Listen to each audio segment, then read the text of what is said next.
Hello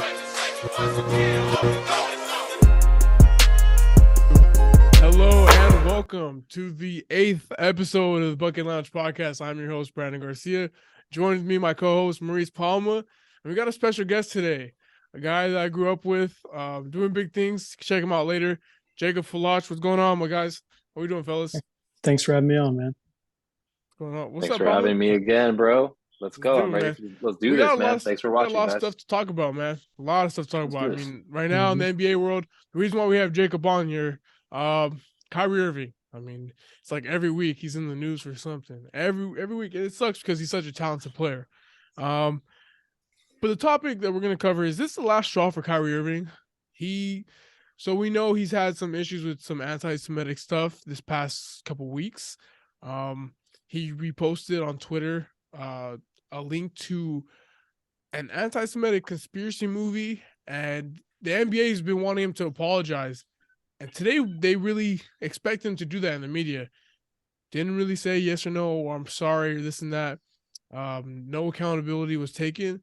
So Jacob, from the Jewish community, explain the situation for those that don't really know much about it and how you feel about it.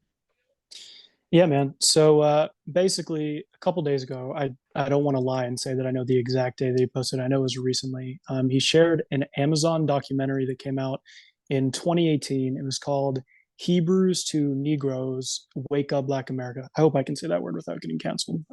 It's the title of the documentary. But basically, the documentary it's filled. So it's based off of a book that came out in 2015 that has the exact same title. From the front page of that book to the last page of that book, just like from the beginning of the documentary to the end, it's filled with so many anti-Semitic conspiracy theories about a range of things. There's two main ones that I can break down today if you want me to. The first theme, which is one that has been picked up, it's been in the media a lot. Kanye West has been espousing it all over the place. Many rappers like Kendrick Lamar, Lil Wayne have referenced it as well. And it's that somehow, some way, the Jewish people who have Caucasian skin like me, wear this little hat that they were Jewish, we're not actually the real Jews. And the real Jews are anyone with a black skin complexion. It's an ideology that comes from this group called the Black Hebrew Israelites, notoriously anti-Semitic. I can break down why that's not true later. But the one that is a very prominent idea in this documentary from what I've read, I'll admit I haven't seen the documentary, but I've read a lot about it. One of the main ideas is that Jews somehow, some way, disproportionately controlled the Atlantic slave trade. Now, if you know anything about the Atlantic slave trade, I don't need to give a history lesson on it. It's when non-African countries went to Africa, primarily white and skin complexion countries, went to Africa, bought slaves from other Africans and brought them over to their own continents and put them into slavery. A thing that that this documentary and the book espouse is that Jews had a disproportionate control in that, which is historically inaccurate. And this idea is, one, dangerous, and two, it's kind of ironic because it's the complete other way around between the Jewish record on civil rights. But I can get into that later. Yeah, so I mean, there's a lot of stuff to take away from the whole situation. Palma, I'm gonna go to you. More on the basketball perspective, what's up with Kyrie? Like, where do the Nets go from here? Like, how do they recover from the situation? How does Kyrie Irving recover from the situation? I feel like obviously I think it's affecting his game to some extent. Chemistry's not there. It looks like Durant might have been right requesting that trade. I feel like he wanted to get out of there in the summer for some reason, and then all these rumors that were surrounding Kyrie that he wanted to leave, and then maybe he didn't want to leave and he didn't say that, and now Jacob explained that book that Amazon, it's a movie, right, or a documentary film. It's a documentary based on a book with the same title that I've never seen, but obviously I don't. I mean, like now, with Kyrie saying all these things, first saying that the Earth was flat, and then going anti-vaxxer again. Like I don't care about that. And now this, it's like, geez, we were texting earlier, and I'm like, he's going down this rabbit hole, and I don't think he's going to be able to climb out of it. And then today, to our surprise, he gets suspended for 5 games, non-pay, and I think that's temporary. I believe that it's going to probably because it said, I believe on the tweet said that until he apologizes or something like that, or says Something something like that. different. Um, He's not. It doesn't look like he's gonna apologize. His chance was today. It's sad because he's such a talented player. He's one of the most skilled players of all time, and it's just you see what's going on with Kanye West and Antonio Brown. It's just sad to see this process go on. Jacob, I want to go back to you. Mhm. Like I said, you're Jewish. How how does this make you feel? Not only the Kyrie situation, but stuff going on with Kanye West as well. Yeah, so earlier I mentioned that this whole idea, especially the one of Jewish people being responsible for the Atlantic slave trade. I said, one, it's dangerous, and two, it's historically inaccurate and ironic on how inaccurate it is. First, let me break down the inaccuracy. So, contrary to what they believe, Jewish people, sure, there were some in the United States, primarily I think in South Carolina, that owned Jews, but it was such a disproportionate lower amount of Jews than whites that own slaves. So Jews have never had a big presence in the slave industry, only this very small minority of rich Jews. But to the contrary to the idea that this documentary espouses, that Jews are the ones that, screwed over the Africans, the ancestors of many of the Black Americans today, it's completely opposite. During the civil rights movement, the movement that, as you know, through the last century, 1900s, Jews were disproportionately involved in that movement. I mean, you'll see mainstream public rabbis, some of the biggest rabbis in the country at the time, walking arm with Martin Luther King Jr. down public roads. I mean, there's famous photographs of this. So the whole idea that Jews are like, they're responsible for the Black history being terrible in the United States and all that stuff, it's inaccurate. Now, here's the dangerous part, and I can also tie this into the Kanye West thing, right? A lot of people are arguing, are these comments inherently anti-Semitic? Are they anti-Semitic? The thing is, I care about all of that and I'll make that debate. But the problem is the real world effects that they have, especially people with Kanye West, when he tweeted out his tweets, I'm going to go DEFCON 3 on the Jews. And, the Jews did this, the Jews did that, the Jews control this, the Jews control that. At the time, Kanye West had 31 million followers on Twitter. There are only 15 million Jews in the entire world. For every follower he had, for every Jew in the world, there were 2 Kanye West followers that could have seen that. Like, it's insane, the disproportionate amount.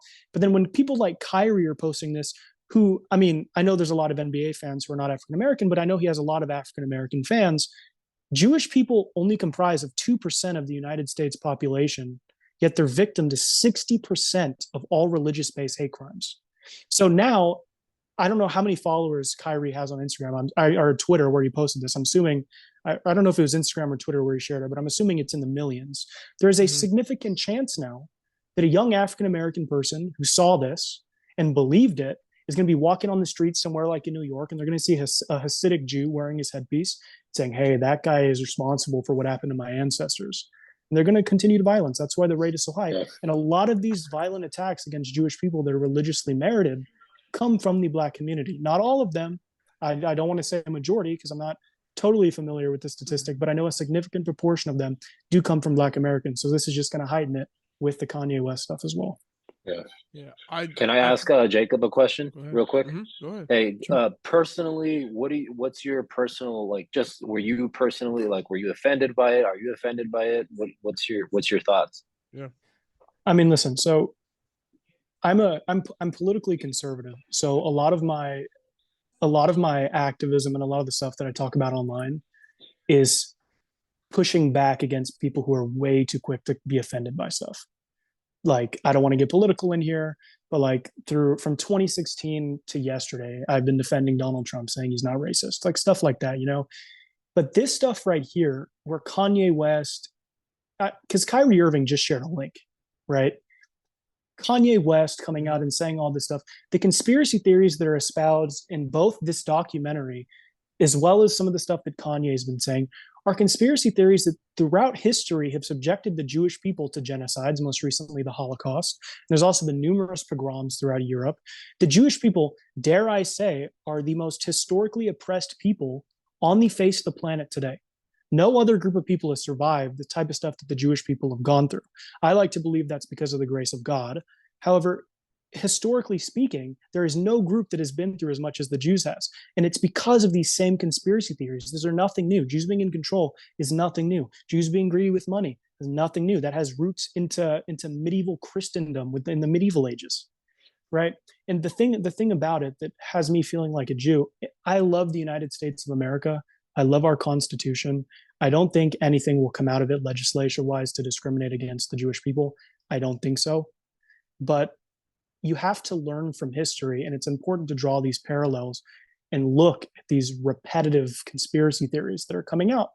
So yeah, I was a little bit offended. I mean, I had family that died in the Holocaust, and I don't like to see the same things repeated that caused them to have their demise. But I mean, at the end of the day, when people share facts that are not historical, instead of getting offended and crying about it, it's the duty of, I mean, Jews, obviously, but anyone who really cares about what's righteous to push back and give the correct historical facts. So Kanye West, completely incorrect. Kyrie Irving's documentary, completely incorrect. I mean, it's just, that's how it is. I call it as selfish. I think, like you said, 33 million followers, and 31. Donda Academy for Kanye West. Donda Academy is a new school that he tried opening up where it could be more athletic academic schools where players in the top of the country players play there and showcase their talents. Now the school can't get into big games anymore. My question is this really worth it for these guys? Like, you made all this money, you have such a big following, you're using it in a bad way. In my opinion, I just feel like kids are losing opportunities. You have kids that are looking up to this growing up, which Kyrie Irving came out and said some of that stuff wasn't true in the first place in the film. I don't know. P, what do you think the ramifications could be? How do you feel just about the negative effects it could have on the youth going forward?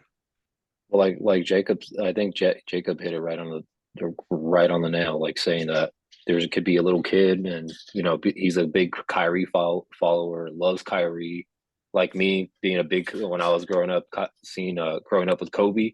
Damn, anything Kobe would have said, shit, I would have gone with it, So like Jacob said, so he put little things in kids' head and think like, oh yeah, that guy is responsible for what happened to my ancestors.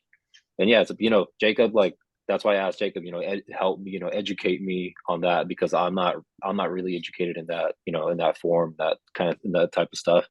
But yeah, he's going too far. I think like, yeah, sure, anti-vaxxer, do whatever you're about, it's your body, do whatever you want with it. And at some point he's got to stop. And because I mean, yesterday I think he came out that he's donating like $500,000 to some. They rejected it though today. Today they have rejected the anti-discrimination. I'm not sure what the group's name, but they rejected it because they're like, hey, it wasn't sincere. He didn't say he's sorry, and they couldn't take the money. And I agree. I mean, like I said, I think it's just a very selfish thing that both of these iconic people are doing. Like, yeah, he's going down a hole that he can't come back. He can't get. He's not gonna be able to get it. Like we wanted him in LA before all this, and now I'm like, I don't know, like how, like I don't know, because LA is a bigger market, I believe, than New York.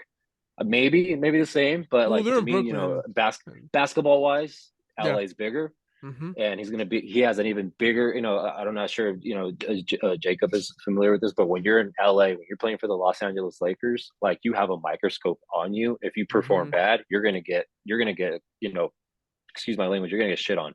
If you're doing great, we're going to worship you. So Kyrie comes in with those beliefs in Los Angeles. It's like, no, you get like, it's not going to work. So let me ask you this, Palma, to get on the basketball track, kind of like I asked you earlier, where do you see his career heading? He's up. I don't believe he didn't sign an extension last summer. I don't believe. Did he? I got to double check that, but he didn't, right? Yeah. So you've seen guys like Stephon Marbury, NFL terms. You've seen Antonio Brown. Is there a chance that he could be blackballed next year? I don't. He's a smart dude. Like I'm not going to take that away from him. He seems like really, he's a really smart guy. He knows his stuff, but like I said, I don't know, man. This is tough. This is a tough situation, especially with that interview today that he Hmm. said. He's not. He just kept being kind of like a smartass and just kept saying. I forget exactly what his quote was, but he like you said, he didn't answer yes or no. I know where I And if come he from. doesn't, he and like Yeah, I he don't know, said like it's not. He said he can't be anti-Semitic because he knows where he comes from. I hearing that, I think he's alluding to the thing that I was talking about earlier, how every yeah, black person is supposedly a Jew, so he can't hate Jews. That's what I think he's talking Hmm. about. I could be wrong. Yeah, That's what I got out of it. that's what So, I took too. yeah. Um, So I mean, if he apologizes now, I feel like Jacob's here. We can ask him. Like, I don't think it's going to be sincere. It's going to be like, oh, I'm all right. It's for my mhm. career. I guess I have to. He has enough money to retire. He doesn't.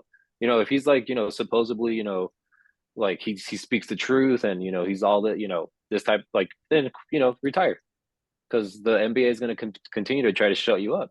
Yep. You can't be saying stuff like that, like, for many reasons, Yeah. not just Hmm. not just for basketball reasons, but for like Jacob said, you know, putting something in some kid's head and thinking like, oh yeah, Jewish community is against me, so I have to grow up that way, thinking that way, Jacob and to as an cause out. more. Go for it. Yeah, Jacob as an outsider looking in. I mean, someone that's not really familiar with the game, like basketball, the NBA. What kind of repercussions do you think should be held for Kyrie Irving? well, I mean, listen, one of the tenets, aside from my religion, one of the political tenets that I tend to is I'm not for cancel culture. I'm very. If you ask me if I think someone should be canceled, I mean, I'm almost always against it unless they do something like absolutely insanely terrible. Um, I think it should be less of Kyrie, getting shut up, tape over his mouth because I do believe in free speech. I I think what should happen is what is probably going to happen, and it's been happening, is just there's an opposition on the online public square, on wherever, just making him look stupid. I mean, I cancel culture is a very thin line because once you've seen it over like the past year, people who have like opposed the vaccine. Like I think you guys said Kyrie opposed the vaccine. I mean, like I was gonna push back on something you said because one of you guys like listed a bunch of the stuff that he did, saying he's going over the deep end. You said he opposed the vaccine and he did this and that. The other day, one of the reasons I didn't hear one of you guys talking about this at all, so I'll throw it in there. This anti-Semitic thing, actually, I don't believe it's the first thing that got him into the media recently. He actually shared a video, I believe, on his Instagram story of a guy named Alex Jones, who is this, he's a right wing conservative commentator. He's known for being very energetic. He's espoused things like frogs turning gay because of something being in the water or something like that. He's actually right about that. But he's not mainstream conservative. He's very like very what's the word I'm looking, very taboo. He shared a video of him. The guy was talking about how there's a secret world order, which I personally also believe in. I do believe there's a world order of people in control of everything, but I think all that's okay. It's when you get to the anti-Semitic stuff where that's outright hate. The vaccine, I agree with that. I don't think he should be canceled. I just think that he should receive the pushback that is coming to him. And I mean, I don't know if you were watching his game on Monday. He played in a game on Monday, right? Yeah. Mm-hmm. For a Yeah. So couple. if you looked front row, there was like Mm-hmm. 5 Jewish people wearing their yarmulkes, Mm-hmm. and they were wearing shirts that said "Stop Anti-Semitism." There's this hilarious picture of Kyrie just standing there, like with his hands on his knees, looking up. Like you could obviously tell he's like trying not to look to his right, and the 5 of them Yeah, were just standing there with the "Stop Anti-Semitism" right here. I mean, I don't think the guy should lose his career because he just shared a link to a thing or whatever. I think if he wants to apologize, let him apologize. But I do think he should just get roasted online and the truth should be put out. Because once you cancel one person, I mean, you're going to eventually get to a point where nobody can say anything. That's how it's been the last 2 years with COVID. If I were to put myself in league executive shoes, I don't know how I feel, man. We just talked about it, P. Like I wouldn't want him touching LA. Um, it just feels like every week, every month, there's a problem going on, And for Jacob, this is something that always, whether it's a vaccine, whether he doesn't feel like playing, now this, it's just it looks like a downward spiral. And for a guy that doesn't have any long term extension like behind in his contract, it doesn't really look good. I want to get switch on to one more topic that kind of relates to this.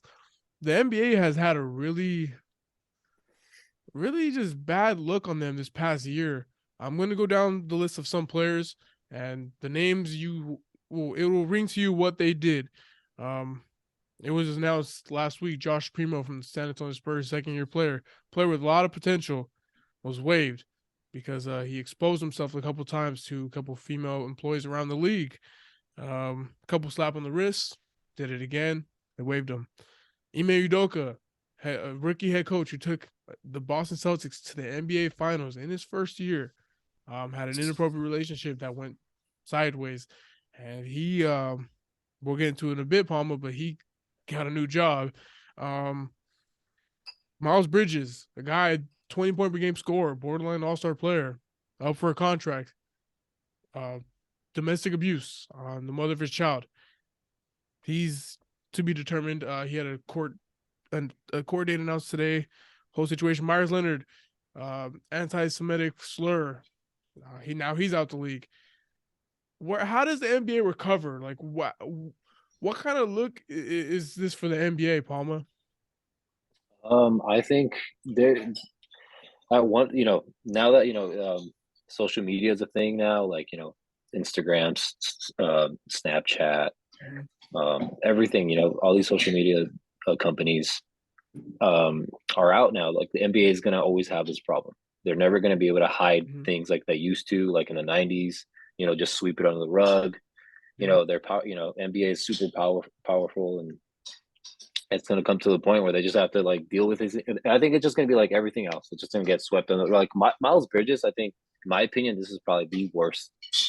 Yeah. Well, it depends. All of them are bad, but like, oh yeah, all of them are bad. They're all bad, but like to me, like the worst one is like beating your wife. And I think it was in front of the child. And it just period, just beating your wife. Period. That's horrible enough. It's like he shouldn't touch the NBA for at least another 2-3 years.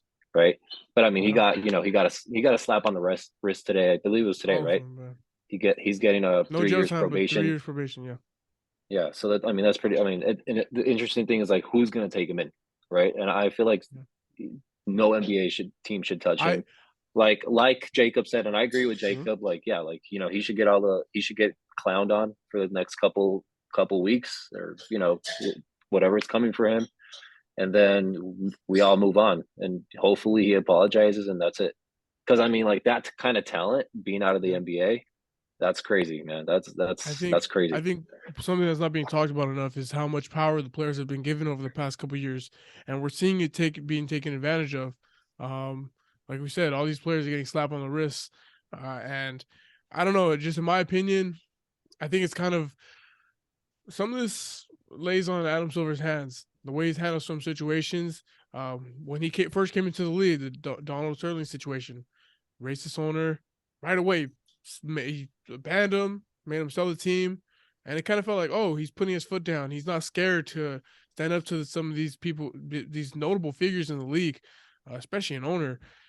But it doesn't feel like there hasn't been any repercussions. And today, the 5-game suspension for Kyrie Irving, I just feel like not enough is being done, and I think there should be big consequences for some of these actions that some of these players are given. I think it just, in my opinion, I think Adam Silver just dropped the ball on some of these news around the league. And I understand sweeping under the rug, like, hey, this will blow over. But, I mean, it keeps happening. A lot of stuff keeps happening. Like, just last week, we have a young player thinking that, hey, I'll get a slap on the wrist. Just, Jacob, what are your thoughts as an outsider looking in on how some of these situations are being handled in the NBA? I mean, listen, it's a complex thing for me to answer because I'm not really in the loop with any of this NBA stuff. I mean, if I take every single story that you just brought up at face value and there's no other side of the story, these people, did beat their wife, I think you said, and they did expose themselves to this person and that person. I mean, listen, I believe every company, including the NBA, has to have an HR department, I would assume, or whoever deals with the conduct of the players. And I think, every company gets to decide what is deemed acceptable within their company. I think one of you said that the guy who beat his wife shouldn't play for like another 3 years or something like that. I think any man that raises a hand on a woman should be locked behind bars for the rest of their life. I think that's the worst thing a person can do. Not the worst, but it's really high up there. I mean, Yeah. I think there's a lot of moral questions about the NBA. I'm not going to get into this because I know you, Brandon, and I have argued about this on the side. Again, I don't know too much about it, but I Yeah. know that the NBA has some dealings with the oligarchs in China, whether it be the individual Mhm. players or the company itself. And I Yeah. think when you deal with that, and even if there's a possibility that you have your hands into some type of child slavery, child labor, it'd be very hard for the NBA to argue on morality. I think it should come from within. But again, I'm not in a position to really debate that too heavy because, again, I mean, I'm not too into tap with the dealings of the NBA. Mhm. Yeah. I never in my life thought I'd come on a sports podcast, but here I am. So Yeah. yeah, No, Well, well, I was the one that said 3 years for Miles Bridges, the one that beat his wife in front of his child. I'm not saying that that's all he deserves. I'm just saying like if he were ever to be able to nowadays play. nowadays like it's just like it's not gonna happen. 3 years, like he just got 3 years 3 years probation. He should get minimum 3 years out of the NBA because that's what's gonna hurt him the most. And like he's not he like you said, he should be out of the NBA for the rest of his life or in prison for the rest of his life, but he's not. Like it's just I'm just being What it real. is, yeah. And Multi-millionaire. like Yeah. that's exactly what happens all the time. Like this Deshaun Watson from the Sean Watson, Browns, yeah. he got like bunch of allegations that he touched or unappropriately got massage, these ladies touching him and asking different requests, and he didn't even go to jail, and everything got dropped, and he's probably going to be back in the NBA in the NFL next week, I believe. So Yeah. it's I like, I yeah, mean, when you're running a league and you got all these young men around the country, like around the country, you have different all these people. You're bound to have stuff like this happen. I just feel, in my opinion, to close this topic out, I just feel like the NBA has gone kind of soft and dropped the ball on some of these situations, and I hope this. I don't know. I hope they do something soon where just stuff like this is not allowed anymore. Jacob, I want to thank you for this topic. I want to thank you for hopping on and informing us of some of the information going on regarding Kyrie Irving and the whole anti-Semitic stuff going on. Thank you, anytime, bro. bro. Yeah, We're gonna take a anytime. quick break, and we'll be right back. All right, we are back. I promise for the viewers, we're probably not gonna have a political episode like that in a while. That's just something because it's just really going on right now. It's a hot topic. Let's talk some basketball though, P. Um, yep. okay, I Let's do mean, it. okay, I did say I don't want to talk about the Nets anymore. We just talked right now, but Steve Nash was fired, and Palma, I'm gonna ask you, out of all these games, Hit me with it. how many games do you think Steve Nash won? Um, out of 158 games, what do you think his record was as their head coach? My best guess, I'd say he won maybe. 161 games. Sorry, let me fact check myself. That's how many games they played. He was 161 games, as a including coach. playoffs. Yep, as a coach. Just a 60 ballpark. games. 60 60 games. games. He was 94 and 67 as their head coach with all the stuff going on. James Harden trade. James Harden hurt. Kyrie out with COVID. This couple games in the season. Was Steve Nash the scapegoat in Brooklyn? We still got Kyrie in our heads, man. That is a crazy topic, man. But as far as Nash, I think like I'm on that boat where I think he was put into a tough situation. But I agree. it goes back to I think the summer league. I forget what player, or maybe you know the name of the player. He was playing in the summer league, and they asked him a question about Steve Cam Nash, and he Thomas. kind of Cam made Thomas. Cam Thomas, yeah. And I believe something's going on with Cam Thomas right now with his Yeah, Instagram, he to yep. free him, Free that's Cam another Thomas, yeah. subject. But like, he made an interesting either it was a comment or a look that he gave when they asked him about Steve Nash. So Mhm. that kind of indicated, that the team isn't it was already they're already not, Going following south, him, yeah. listening to him. Mhm. And and then KD's request to be traded obviously had something to do with K. I know when I seen the KD's comments today, to me I was like, yeah, he's one of those players that's just not going to say anything that's going on in the locker room. And not every player does that, and they all keep it, with pretty in house. But I feel like that was like a huge indication, like, yeah, he's lying, like, straight Right. up, because like he wanted out of Brooklyn, Yeah. and And now it was and either him now or he's like, Nash. oh no, like, I was surprised. Like, come on, you weren't surprised. Hmm. Come on, like, they consider you the best player. But yeah, something's gonna happen in Brooklyn. Like, it's gonna blow up. I think Nash was given an unfair, time, and he was put into a very difficult situation. And like, right now, I went based off when you asked me that question, like, how many wins has Steve Nash gotten? Hmm. I was like, okay, maybe 30, 40 last year. I don't remember. I legit don't remember. So that was an actual guess. Hmm. So based on everything, I was like, damn, yeah, he's done pretty bad. But no, he's actually has a Pretty good. decent record. Yeah. Yeah, not bad. It reminds me of the Frank Vogel situation. I mean, when the front office can't get their ish together, it falls on the coaches, Yeah, he's always a players, scapegoat. always a scapegoat. Yeah, it's And I always guess been like this that. topic is going to turn into it's the front office. It's the front office, man. It's incompetent. Like, if you knew in the summertime that Steve Nash wasn't the right coach, you give him before the season started about 16 days ago. The head coaching decision in the press conference, Sean Marks Yeah, said, "We've been thinking about this for the past 7 days. Do the math.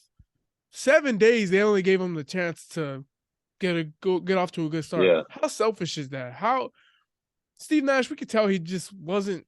I think he's glad that he's not even there no more. He should be happy. He should be thrilled that he doesn't have to deal with the KD, the Kyrie drama, the James Harden drama. And at what point does this fall onto the front office? It's ridiculous. I mean, Sean Marks gets an extension. Rob Pelinka gets an extension. What's going yeah, on in the NBA? Like, it's just like no accountability is being held. No one said, "Hey, it's my fault for this." No, it's just it's not looking good for the NBA. And now it's been reported, it's not official. Ime Udoka, the next head coach of the Brooklyn Nets, he was an assistant there. He was born in Brooklyn. Um, Close ties with KD. Obviously, coached them. The Nets, he swept them. yeah. How do you feel about Ime Udoka being the next head coach?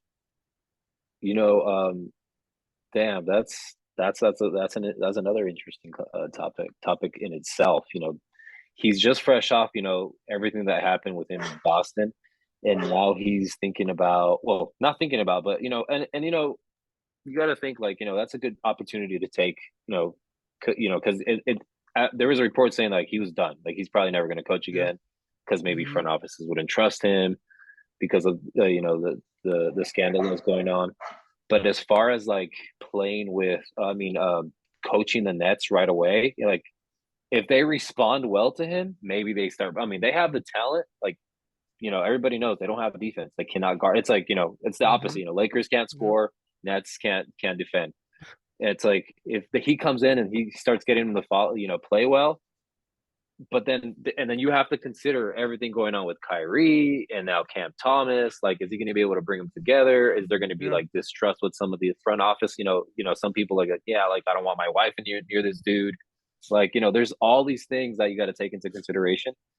But I mean, we got to wait and see if it's official. Because I mean, didn't who reported it? Shams? Shams and Woj reported it. Yeah, And then Sean that he Marks comes out yeah and says, "Hey, we're still doing our due diligence, trying to look for other candidates."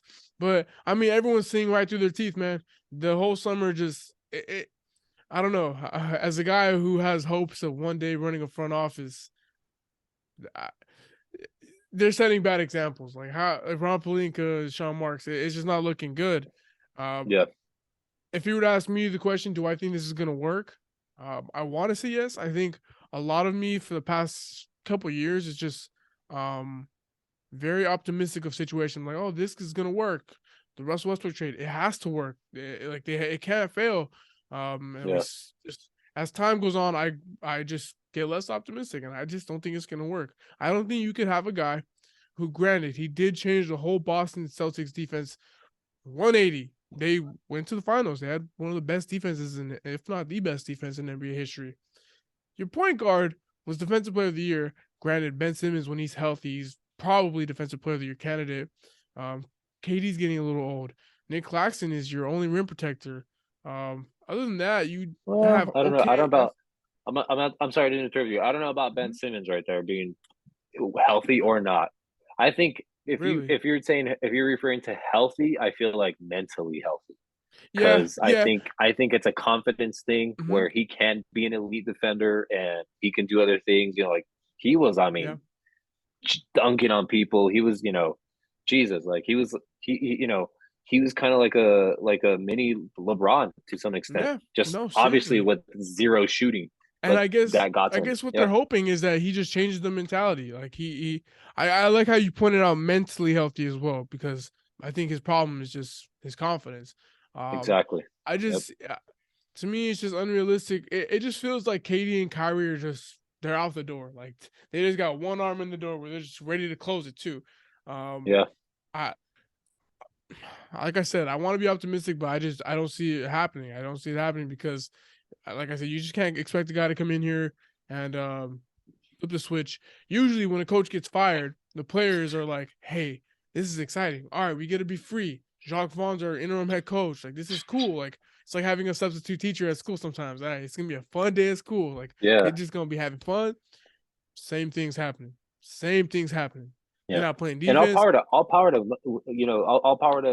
Udoka. If he does come in and does switch it up, Yeah, like, of hey, course. It just shows how great he is as a that's perfect. coach. If Yeah. he could do it for the Celtics and now the Nets, especially with everything going on and like their record right now, be crazy. But I don't like being optimistic no more, especially with the NBA, and especially with the Brooklyn Nets team. Yeah. They don't deserve my optimism. They don't deserve anyone's optimism. If I'm a fan of the team, I man, it feels like last year for the Lakers. Like we were miserable. I can imagine being a Nets fan, you know. Yeah. So let's get away from the Nets. No more Kyrie Irving talk. No more Nets talk. Kawhi Leonard. So for those that don't know, I recently got a job with the Clippers, and I'm there. I call it Staples Center. We're all gonna call it Staples Centers till the day we die.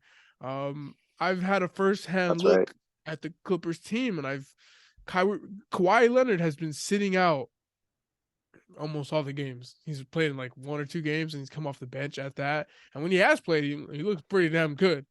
But he's been sitting out, and he's he got hurt about 18 months ago. So about a year and some change, so a lot of change. Is Kawhi and the Clippers, are they setting the right precedent for load management in the NBA? Well, okay. I have, again, like if you guys seen our previous podcasts, I'm like a old school mentality type guy. Mhm. A little older than Brandon. So I'm from the Kobe days, a little bit of Jordan. So like Mhm. my thought process is like, yeah, you're weak. That's what but like if you ask some people my age, they'll probably tell you the same thing that we've watched grew up with Kobe and Michael Jordan. It's like it's like you said, it's just is that people go to the what you want to go if you're a Clipper fan, you want to go to the game and you want to see Kawhi Leonard. You want to see him. That's why you're Yeah. paying, so you Mhm. can see him play. You can see Mhm. him perform. Kobe always had that quote. Oh, like his wife would tell him like, hey, you should take a game off. No, there's people that came from different parts of the country to come see me play, Yep. and I want to be there for them. I want to perform for them. So no, Kawhi doesn't have that mentality. Ever since Kawhi, I'm gonna admit it, I was a big Kawhi fan before he went to the Clippers. I was like one of those guys that would be singing, Kawhi on the. I forget the song, but there's a whole song for him to come to the Lakers. Mhm. And Yeah. That song is after a crazy. couple of months, yeah, after a couple of months, he decided to go to the Clippers, and a couple of months had passed by. He found out reports that like he had he had different like I'm sorry, like I have some brain fog being sick lately, but I forget the word, but he had some certain things that the Clippers had to do to accommodate him. Like Mhm. he has to be driven from his home in San Diego. I'm not sure if this is true, but I believe it is. He has a home in San Diego, and he has to drive or be driven all the way to LA to practice or to go to games, and he has to be accommodated with different type of things. His uncle had to get paid a certain amount and different 13 things like that. games. Yeah. And I believe some private jet was included, some stuff like that. A So lot when of I stuff. thought about, yeah, so Kawhi is just like that kind of guy, like, oh no, like this, it's me first, not the team. It's not the fans, it's me first. And I understand, there's this, injury, you got to get better, you got to get 100%. But damn, like it's been, like you said, what, 18 months? Yeah. Mm-hmm. and he's still doing the load management type of Yep. thing. Like, if this was LeBron, this was Kobe, or this was like another player, Getting it's like shredded. AD. Everybody's shitting on AD, and he's played more games than Kawhi has played in the last 2 years, Mm-hmm. and nobody's saying anything. Like, it's like, oh yeah, because there's so much. There's a spotlight in LA. I understand the Lakers, and now Kyrie's taking away the spotlight. So Yeah. many other things going on in the NBA, but like, I feel like Kawhi is getting away with a lot.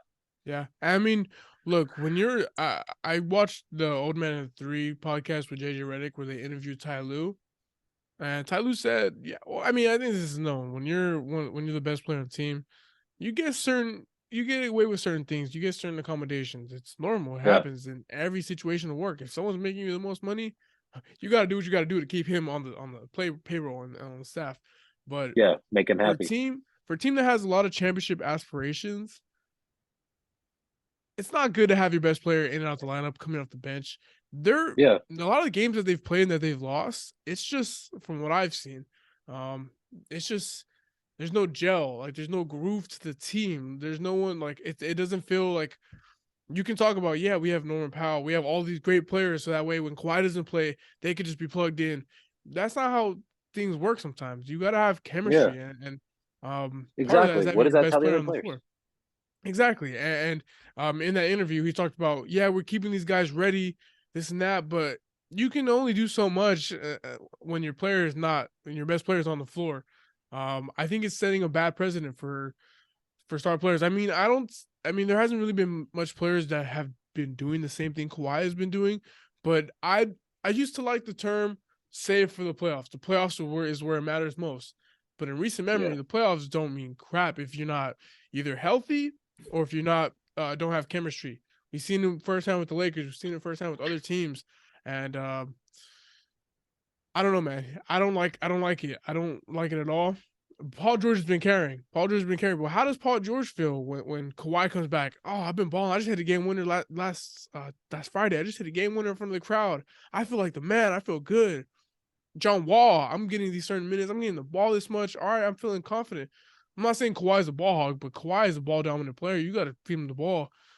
It can sometimes throw a wrench into like a rhythm, and I don't really like it for the Clippers. And I want to see them yeah, win a championship. I want to be there when they win if they win the finals. But I just don't like the precedent that's being set regarding injury, load management. I think it's yeah, very. I think when he comes off the bench, I think it sets a great example for the team. Like, hey, doesn't matter who's starting or coming off the bench, but you gotta play. You gotta play these couple games, and the team needs you. The team needs you. We're on a losing, not a losing streak, but we've lost a couple games that we should have won, and we lost one versus OKC, uh, opening night versus the Suns.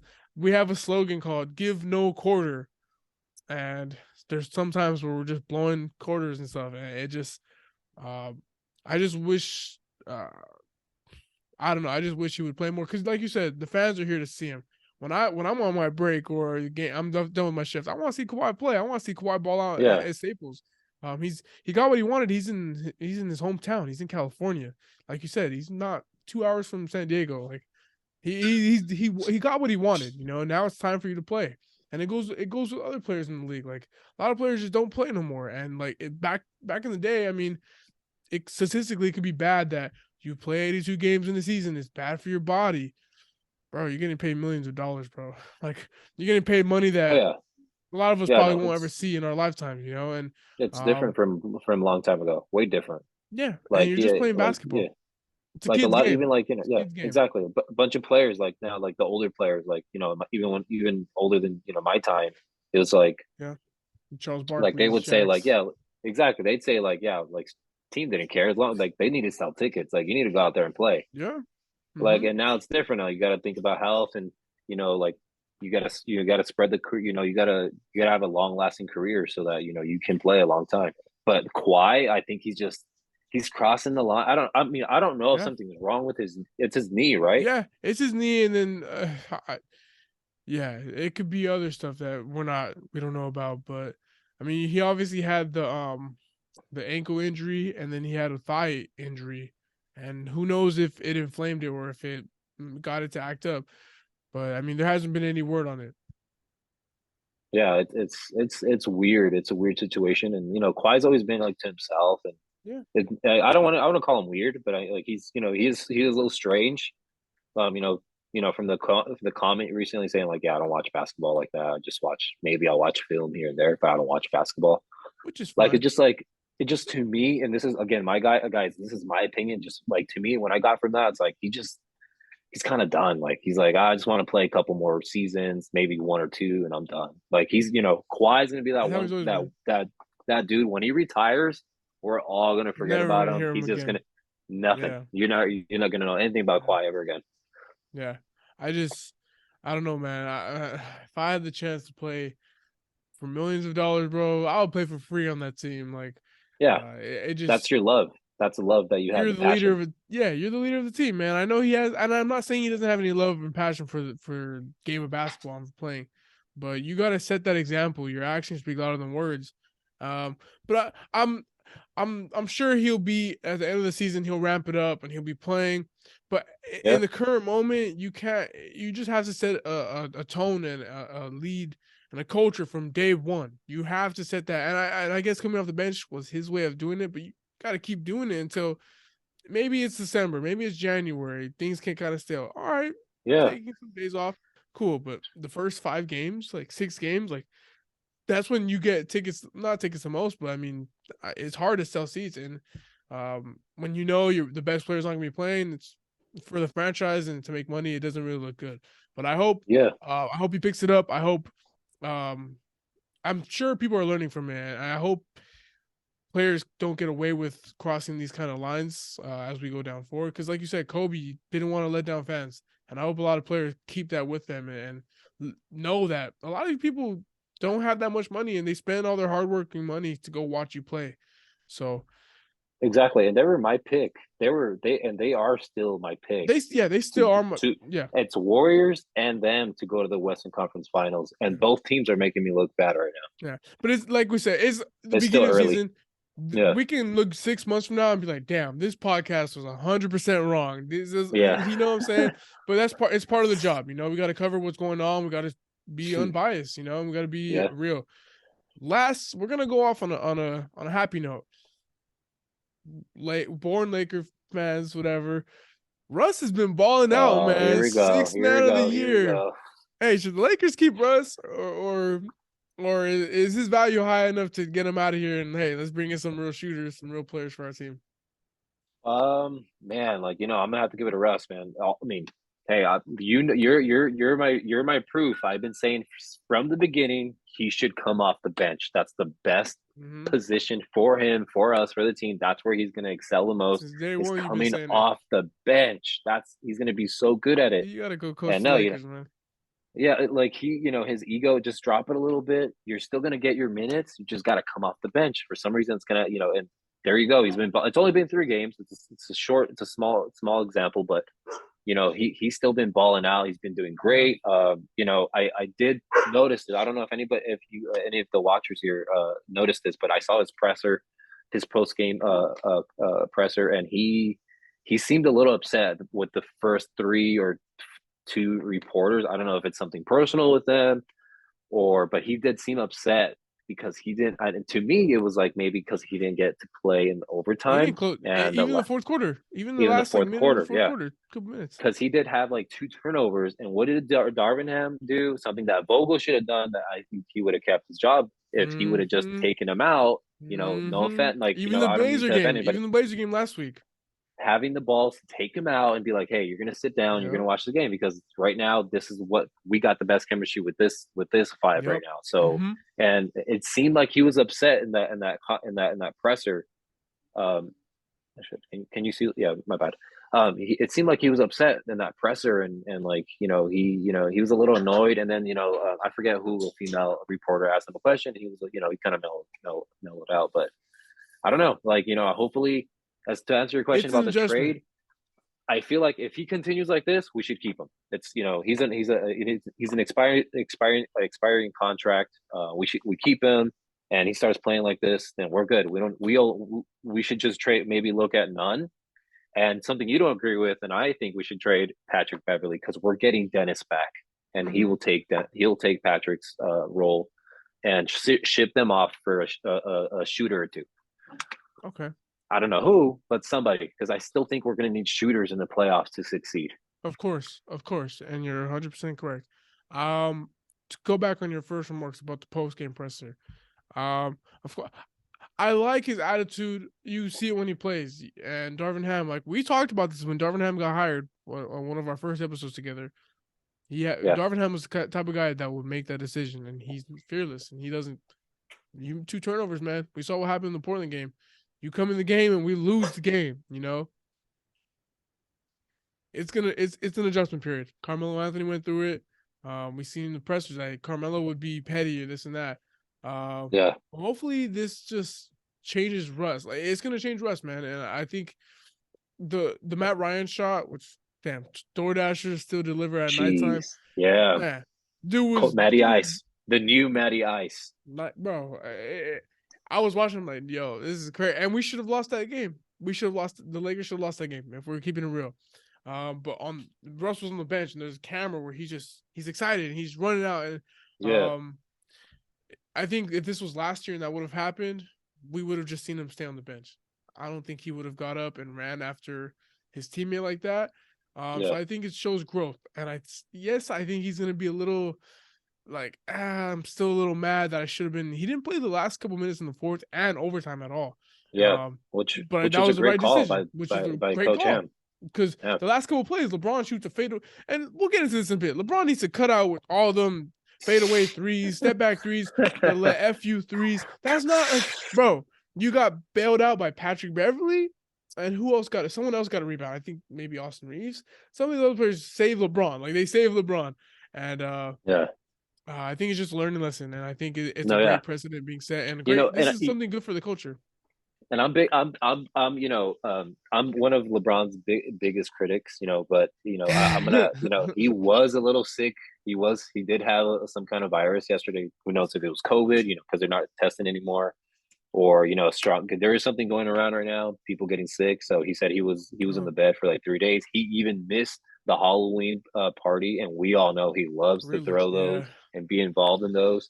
I mean, last year I think he dressed up as. I'm not sure if it was last year or the year before. But he dressed up as it the last time they had one. Did he really? So he goes out. He goes all out every time. He does go all out. Yeah. So like for him to miss the Halloween party, he was definitely sick, and you can tell at the first. I think in the first quarter he looked gassed, completely gassed. He had his hands on his on his sides, like he was looking down, and he had to be taken out of the game because he was gassed. Yeah. So but I still think he didn't have sick or not. You don't have to be taking fadeaways like you're in 2K greening. I feel like our group chats are so funny, man. Me, you, and Justin. We just it's a roller coaster of emotions. It literally is, man. 1 second we're cheering, 1 second we're pissed, next second we're cheering again. Going on to the Russell Westbrook trade though, like you said, we do need shooters for the playoffs. Like I think Russ has been amazing. He has been amazing, and leading the second unit has been great, and I still think we need shooters, and I'm glad that his value is getting high. But the thing I worry about is you break a wall with the team. Like, all right, we're on a new step now. Like this feels good. We're building a culture. We're together now. And then to reset that, hey, you send off a guy that was a big part of your culture for 2 new guys who have to adjust and get comfortable playing with LeBron. Like it's hard playing with LeBron. Like, and no matter what age he's at. I mean, look at Russ. You're gonna ask 2 more guys to do the same thing. It's a big ask, but I just want to see where this takes us. Where the Lakers go from here. Like, is it something where fans are getting their hopes up, or are we overanalyzing it? It's only a 2-game. The fact that we're glowing over a 2-game win streak says a lot. When's the last time we had a 2-game win streak? When we had the 2020 year, we had multiple win streaks. It'd be 5, 6 games, 8 games. So ride this one out, but I think it's a good note. And that I'm my prediction for this year was probably, I think I told you guys 8th seed or maybe 9th seed, I believe. And even for me, it's coming from me saying I don't really believe in this team making the playoffs, and if they do, it's going to be a play-in team. These wins compared to last season are different. there's chemistry, Mhm. there's excitement, there's like, the crowd's back into it. Like Yeah. last year, the wins are just wins. Like, geez, like, Malik Monk, scoring some, some points. Yeah. LeBron barely, carrying us on some games. And it's just like, then we were all focused on Russ, hoping for Russ to do something, with a Yeah. stick. Like, come on, do something, bro, do something, please. So last year, I think, like last year for me, first time as a Laker fan, I think I've said this in previous podcasts, was the most boring season, worst season Miserable. I've ever seen, where I couldn't even watch the games anymore. And Miserable. this, I I was I used to miserable. watch every single game. Yeah, they were so bad to watch. Like they were so boring. This year, like they're just that chemistry's there. It's fun. It's different. If they can get some adjustments, I'm definitely going to change my prediction to probably being a 6 seed for the Lakers if Mhm. they can get some shooters. That's the only Okay. way. Okay, good. I love Oh, how by we the way, always. Lonnie Walker, love him, Oh love Lonnie. man, played amazing. Played amazing. And I one thing you, about Lonnie Walker, um, mhm, when he first got signed, and everyone was like, "Wow, he got the MLE, this and that." There was a stat going around where he's statistically the worst defender in last year in the yeah, NBA, and he stepped it up. His athleticism is second to none on this team. Well, so, okay, second to LeBron. Let me fix that. Let me fix that. He's yeah, yeah, second. He's second on the team. Some of the dunks that he goes up for reminds me of young LeBron. The way his bounce, he just looks like he's on like a little spring every time he goes up. yep, His jump shot, he is in really nice form, really really nice form, and he had 5 threes the other day, like, and he hit bro, the one where it mattered most in overtime, where he hit that wide open yeah. three. Um, That jump shot is beautiful. beautiful, beautiful jump Love shot, that jump shot. beautiful jump I'm a shot. 2K player, and I was like, damn, I want to see if they have that jump shot available for Nice. my It's player. it's perfect. It's really nice, and I would love to know how much credit goes to the Lakers assistant shooting coach who they signed this summer. His name I forget, but Yeah, I think there's progress there, and I think like, you're right. We obviously we need shooters. Um, but the emergence of Lonnie Walker being in that Malik Monk role, um, yeah, he still has to work on being consistent. And if we do make a trade, I think he's better suited for off the bench, being a scorer off the bench, six man. We'll see, but it's a bright note that the Lakers have. He had 28 points. It's really really well. So yeah. I love how each episode I have to throw the Lakers in there. But Yeah, for sure. And one more thing about Lonnie Walker, mhm. he is making, I think, what, 6 million from the MLE or eight Yeah, million, 5 to 6 million. and and Jordan Poole just, he's an amazing player. And I'm not taking anything away from him, but he's averaging the same thing that Lonnie's averaging right now, 16 points a game, Yeah, and we're only paying Lonnie $6 million. yeah, So I mean, that's a that it's still early. It's still early, and the yeah, Warriors are struggling, but so are we. So yeah. Lonnie Well, looks nice. hopefully Lonnie could keep this consistency up and get himself a nice bag next summer. Um, this was a fun, interesting, unique episode. P, any last thoughts, closing thoughts before we go?